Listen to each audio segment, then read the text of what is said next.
Okay. Check, check.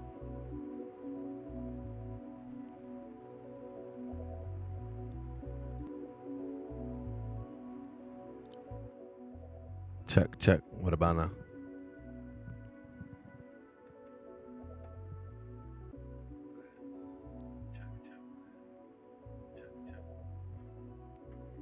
Sorry about that, everyone. I mean, not a lot of people had joined yet, but I just realized in my OBS that there wasn't any audio coming through.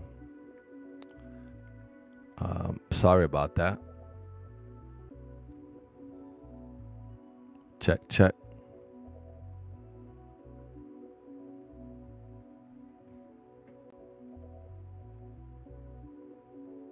Check 1 2 1 2.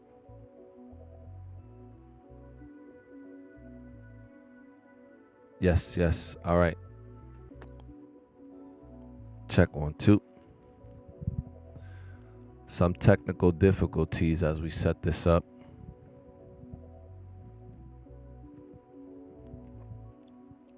But we're back. We're back.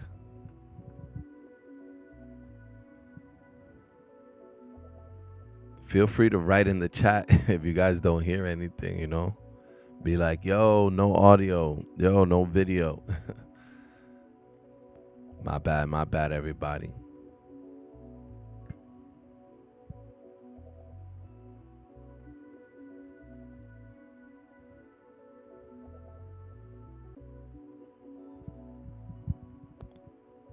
Yes, sir. Let me write in the chat, make sure the chat is working, the dialogue.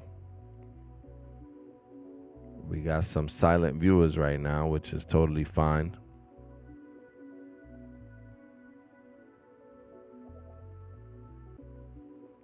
All right, yeah.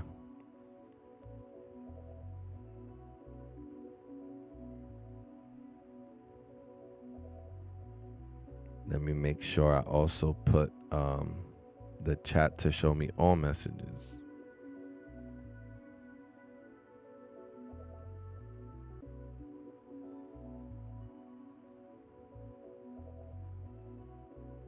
All right. So we got some more people coming through. Sorry that the audio was not working, so you guys probably didn't hear all the updates of what happened, what's been going on in the studio. But yeah, so I finally got the Zulu SCSI working. So if you guys have any questions about that, it took me like a couple of hours. I must say it took me at least like 2 to 3 hours to format everything, to go inside of my Mac. I also had to find my card reader, so that took a while. Going through some storage boxes. So once I did get everything going, it took a while to format. I had to do it a few times because I made the wrong file size. When I made the disk images, I made the wrong sizes on them. So I made four 1 gigabyte images. So I should be able to make, I think it's up to 7. So without using SCSI 3, I remember last time you guys told me don't use 3, because that's what the ASR uses internally. So SCSI 3 is off limits. I use 0, 1, 2, and 4. And I made 1 gigabyte images. Turned on the ASR with using the floppy from the OS. And then basically went ahead and formatted the SCSI drives. And each one of them, I formatted them and added the OS. So now I could start up my ASR just by having the Zulu SCSI plugged in the back with the micro SD card inside of it, of course. So that's been a big development for me, because now I could start actually saving on the ASR-10 in a more practical way than using floppies. So that was the biggest thing that I did today, besides also hooking up these guitar pedals to the external outs. So I have the output expander on the 8 outs on the MPC 2000 XL, and on output 1 I have it going through this effects chain, which is a tuner. It was something I was using for guitars, but I figured why not, you know, since I don't have the effects board on the MPC 2000 XL, why not add it to why not add that guitar pedal chain to the MPC 2000 XL. Obviously on the ASR-10 I have the beautiful effects that come inside the machine, and the KO2 already has its own internal effects. So the only thing that didn't have effects was the MPC, hence why I decided to use that. And the outputs of the last effect on the chain is coming out stereo into the mixer. So it's coming into the last fader of the mixer, as you guys can hear, hopefully. Yeah. So then this fader here, I could add, it's an effects return basically. And also, I mean, another way that I could go about doing it, which I chose not to do it this way, was use one of the aux sends on the mixer to basically be able to send anything from the mixer to the guitar chain. But the reason why I opted not to go that route is because I want to be able to send it to individual drum hits. So this allows me to go into the virtual mixer inside of the MPC 2000 XL and basically route any drum hit that I want to it. So right now I have like this rim shot and this snare going to the effects. And I could also change the amount that I send out, you know. Maybe I just want to send a little bit, and then I could keep this at unity if I want, right? And just send less. Even a little bit goes a long way. I also have the effects cranked, obviously, on the pedals themselves because I was testing it out. So then I could go, obviously, and tweak it. And now I'm just running through, I guess, like a lot more ideas. Like I could buy more pedals. I could look at what the EB16 comes with and just try to get those effects in pedal form instead of hunting down a $400 EB16 board, right? So that's my reasoning. I already had invested in these guitar pedals because I do play guitar, and I'm like, why don't I just use it in my setup, right?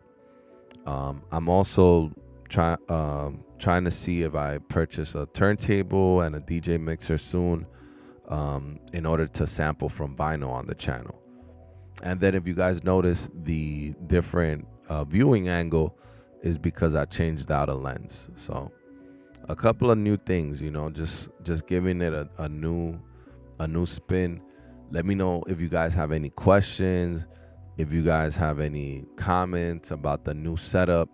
I spoke last time how I moved some things around. So if you watch any of the previous live stream, you know, now we got the ASR-10 front and center, and the MPC off to the side with the mixer, which kind of makes sense right now because since I have these guitar pedals and the MPC here, it's kind of like its own little station over here. And then I could focus chopping up without giving you guys my back here to the side. So that was kind of the philosophy as I made another video before when I had everything set up in my living room.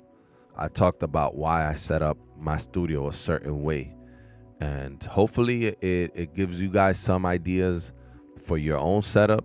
And if you guys have any questions about it, how things are routed, what's going where, I'm more than happy to answer them. You know, I was kind of saying a bunch of stuff earlier before I realized that I I wasn't getting any levels in my audio mixer inside of OBS, which is the streaming software that I use to get this out to you guys. So it's all a work in progress, hoping that the quality keeps improving, as far as the connection and the transmission, right? So if you guys are experiencing any like no sound, you see that I'm talking into a mic and nothing's coming out, feel free to warn me and like alert me, because sometimes I might be hearing something in my headphones, but if you guys are not hearing me, then I could, fix stuff. I've had the power go out and the transmission go blank, but it's easy to get things back up and running if I know that something went off, so I don't know. I mean, what I will say is that that I've been helped a lot by the chat. So when I started, I was getting some lag issues because my frame rate was off. My viewing angle was a little bit off. Some people were complaining about my ASR being too far away from the frame, and they wanted to see more of what I was doing. So I've been trying to to remedy all those gripes. Yo, Jay Plaza, was good, my brother? Was good. My fellow ASR brother. I see you rock with the 3000 too, man. That's dope, bro. And the ASR. But yeah, we just chilling, man. I was just going over some of the things, like updated. I finally got the Zulu SCSI drive, the Zulu SCSI adapter to work on the ASR-10. So I'm happy about that. And nothing, man. Just here vibing with people, explaining that before I start cooking something up. I figured I make a beat tonight, since last time we were checking in and talking. I figured, today I could just do a cookup. And I finally also got my MIDI cables, and I mentioned this before. I realized there was no audio. I got my MPC 2000 MIDI'd up to the ASR. So the reason why I do this is so I could sequence my ASR with the MPC, because I feel more comfortable using song mode on the MPC 2000 XL, as well as stringing sequences together, or just making separate sequences. Track mutes for me are a lot. Not that they're difficult on the ASR-10, but it's just so much more. Like, you could create up to 99 sequences, I think, or more on the MPC 2000 XL. I mean, I could look it up, but it's just a lot more for me, like, easier. This is what I first learned on first, and then I added the ASR later when I realized, like, melodic sampling on here, or creating instruments, is not as convenient as it is doing that here. Yep. But yeah, man.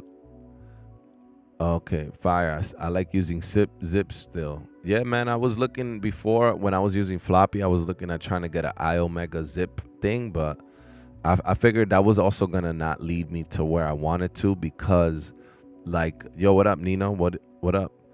No point ice skating uphill. Yeah, man. That's kind of what I was doing with the floppies, man. And then the zip is like harder and harder to find that media format, because it's a discontinued format, right? So now, yo, Nino, I finally broke my brain for 3 hours and fixed my Zulu SCSI. I had to reformat. I had to go into the Apple on my Mac. Well, first I had to find my card reader. Then I had to go into terminal and basically mount the drive and wipe it completely. And then I used some code, thanks to Gemini, to create four disk images for on the micro SD card. If any of this is confusing, the way I'm explaining it is because I was confused until I did it. What up, fellow ASR tenors? What up, man? What up, David? I guess you have an ASR-10. You're in the right place.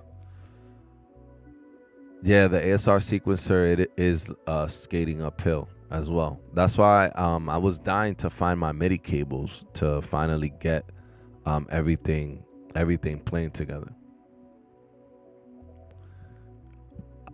Ayush, new pen. Yo, play something, man. Yeah, jump, monkey, jump.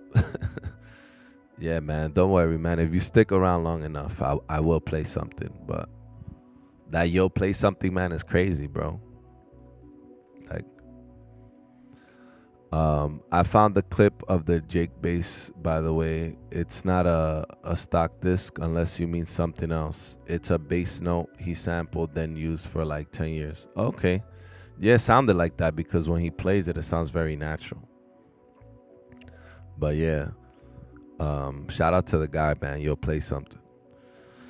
I don't think any musician likes to be told what to do, but if it's not moving fast enough, bro, you know, I don't know what to tell you.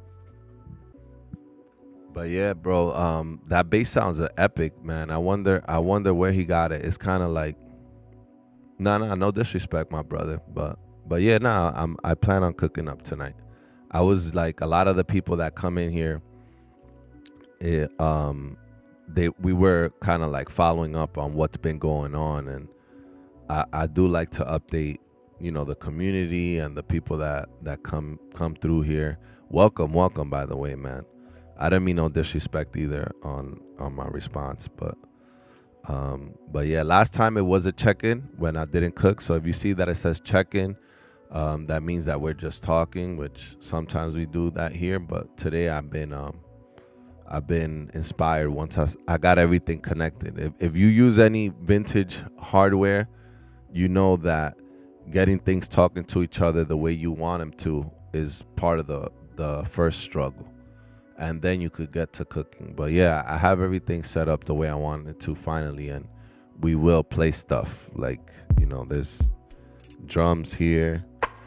I finally got my pedal board going through. But yeah, let me see. I got a beat here. I could play that too. So yeah, man, I'll play some stuff. That's just a sample that was playing in the background.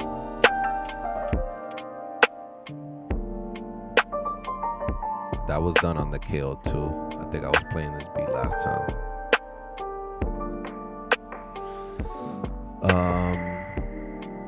You have this joint, I guess the ASR since 06. It ain't replaceable part. It's an irreplaceable part of my sound. Yeah, my brother. Never getting rid of it.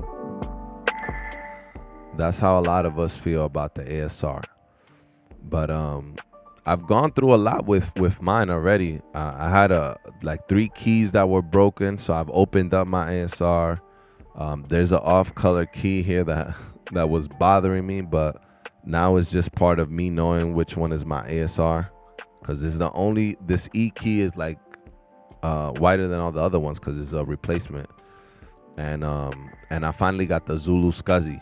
If anybody else besides Nino and I think Nev is rocking with or Ensoniq, I'm not sure, that was rocking with Zulu Scuzzy, thank you guys for motivating me to finally get around to it. Okay, so you sequence your ASR with the MPC Live too. Yeah, man, like Nino said, ain't no point in skating uphill. I think, Nino, you said you recently started connecting your ASR to the 4000, right? Let us know. But yeah, the Live 2, I chose the 2000 XL because that's what I have, and I haven't upgraded to any of the newer MPCs. And Ayush, if you rocking with a sampler, man, let us know what you rock with. If you use the ASR yourself or what brought you here. I'm always curious to know what brings people to the channel and what are they curious about. Okay, you're still using all ASR. I thought you said that you were MIDIing it recently. Okay.